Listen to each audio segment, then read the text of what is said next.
Hey everybody, didn't see you there. Mike Miller, Herald-Times, columnist Jeremy Price, here at the spaceship known as the State Farm Center in Champaign. I like what they've done with the place since we were last year, actually. They've done some extensive renovations. Actually have suites now on the second level. Some weird, I don't know what you would call those seats over there. You can't see them. I'll try my best to describe them. It basically looks like press room It's like media seating, but for people. Real nice high-back chairs. For real people. For real people. For the people who deserve those seats. Yeah, this is just less bleachers, not the bleachers that were here before. So that's nice. A rather ugly building. Did the best they could, and it shows. But it was not. This was not the other assembly hall in full effect tonight, though. No. It was a bit of a paltry, hopeful but pessimistic crowd, and I think they were duly rewarded for their thoughts on that subject. The Orange Crush, more like the Orange Hush. In the second half. In the second half, yeah, didn't land at all. Anyway, 74-47 win. Indiana gets out of here with a explosive second half performance that enabled them to rout the bottom feeding Illini. Really, this was a rather underwhelming, unbecoming first half performance for Indiana. Shooting wasn't there. Illinois did a really good job attacking Troy Williams in those first 4 minutes, built a 14-4 lead, and actually held a 1-point lead, 28-27 at halftime. From there, it was all Indiana. Yeah, and should mention that I think you have to credit at least a fair portion of that start to Indiana sort of adjusting to life without Robert Johnson, who did not play tonight, sitting out with the sprained left ankle, wore the walking boot with khakis and the polo shirt tonight. So, I think Illinois early on definitely took advantage of its advantage here with the four-guard lineup and the quickness it had over Indiana's big lineup. But in the end, the first half was, I'd say the first part of it was adjustment. The second part was just less than inspired effort for Indiana. And then the second half, Indiana looked like a team leading the Big Ten, and Illinois looked like a team near the bottom of the Big Ten. I mean, credit virtually every area of Indiana's game in that second half defensively. I think it was maybe 9 minutes left when Malcolm Hill got his first field goal, finished with 5 points. Like 7.5 minutes left. Okay. Yeah. No. Only 5 points. Jalen Coleman-Lands had 21, but no one else had more than 8. Yeah. And Illinois only had 19 in the entire second half. In the entire second half, outscored 47-19. It was... you know who else had 19 points in the second half? Yogi Ferrell. He did. Ferrell. He finished with 27, including 5 3-pointers. It was fun watching him tonight, man. This was classic Yogi Ferrell. Even added a little dose of swagger to his game too. After some of those threes, he was let's shoot the arrow. No one, don't screenshot that. Don't screenshot that. He was shooting. He was shooting the arrow up. I don't know. It was just, you could tell this team was having a lot of fun out there, and they were doing so in a very dominating fashion, a fashion that bodes well for next week and beyond. Of course, next week with that really challenging matchup in Iowa City against an Iowa team that is quickly fading, but an Iowa team that is nonetheless going to be pretty jacked up for this Indiana team to return their trip to Iowa. Jeremy, though, as we kind of rewind this game a little bit, you touched on this in your story. There were some moments, especially early, especially as we got toward halftime, where you could be forgiven if you had a few flashbacks to some of these games back here, 2013, 2014? Yeah.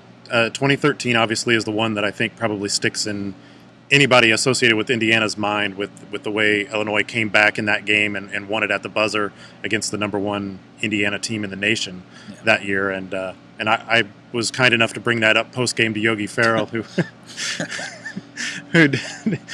smilingly thanked me for bringing up that awful memory.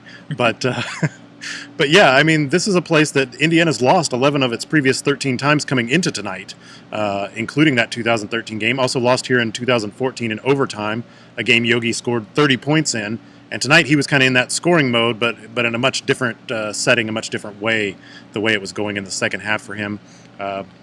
So 2 years in a row now, Indiana's won in Champaign. But yeah, I think that first half was probably the stuff nightmares were made of for Indiana fans, I would imagine. And rightfully so. And even early in the second half, I thought in some ways it sort of mirrored that 2013 game, because then Indiana actually led by 14 with about 13 minutes to go, and tonight they built that lead to about 12 with 13 minutes to go. And this time, instead of letting Illinois get back into it, I think they got back to 8, was as close as they got there. I think they had a little 4 or 5 point spurt, got back within 8, and then Thomas Bryant had a 3-point play, I think, in there, and Yogi hit some shots. Nick Zeisloft hit a big 3 in there. Juwan Morgan had a big 3. Actually, I think it was Juwan Morgan's 3 that stretched it back out to double digits, and it stayed there. So a lot of guys stepped up, but I think the big thing is that this was a big game just in terms of sort of the maturation and the growth of this team to go on the road, and after playing a really, really pathetic first half. Is that too harsh? I don't know. It wasn't a great first half. Let's used say that. unbecoming. Yes. To bounce back and then play a second half that's sort of fitting of these two teams' stature in the league, and something that actually in some way sort of mirrors what Indiana did at Michigan, because up to this point you almost had to say, well, that was just sort of a fluke outlier. Indiana just happened to catch fire for one game up at Michigan with that big 28-0 run, and other than that they've showed nothing similar on the road this year. And so for them to put together this big second half and sort of have something comparable to happen on the road, so that maybe is a step towards sort of shedding that image of Indiana's really good at home, but on the road, good luck with that.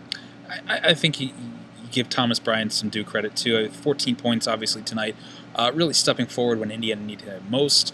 7 points to start the second half. And, again, we touched on it, without Robert Johnson for the first time in 2 years, given all the little things he does to create offense for guys, whether, just being on the court or scoring himself, Indiana needed a lot of guys to step. Obviously, Yogi Ferrell's 27 points covers a lot of that ground, but having a guy like Thomas Bryant really assert himself, and frankly, he had the advantage in the matchup for at least part of the night.